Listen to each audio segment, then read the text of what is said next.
నెల్లూరు జిల్లాలో ఆధ్యాత్మిక వేడుకల్లో ఒక్కసారిగా కలకలం రేగింది. బోగోలు మండలంలోని శ్రీ ప్రసన్న వెంకటేశ్వర స్వామి వారి తెప్పోత్సవం తీవ్ర అసంతృప్తికి చోటు చేసుకుంది. స్వామివారు చెరువులో విహరిస్తుండగా భక్తుల రద్దీ ఎక్కువగా ఉండడంతో తెప్ప ఒక్కసారిగా నియంత్రణ కోల్పోయి పక్కకు ఒరిగింది. ఈ ఘటనలో అక్కడున్న భక్తులు ఒక్కసారిగా నీటిలో పడిపోయారు.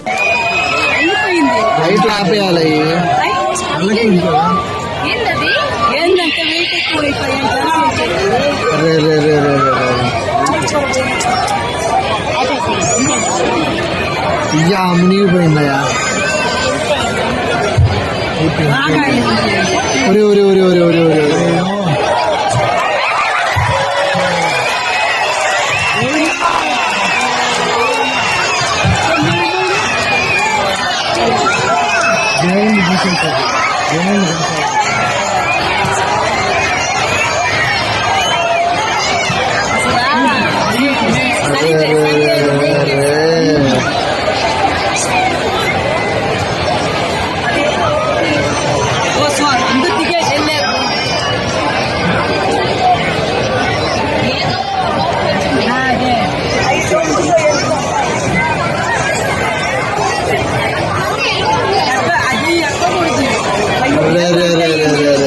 గుంపులో పోయింది అందరూ.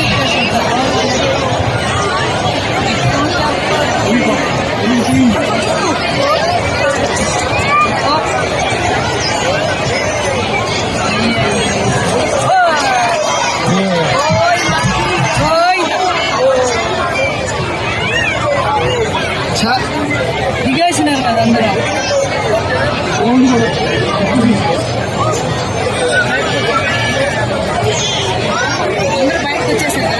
అందరూ వచ్చేసినారు. దేవుణ్ణి కూడా తీసేసినారు. ఏదో లోపం జరిగింది. మామూలుగా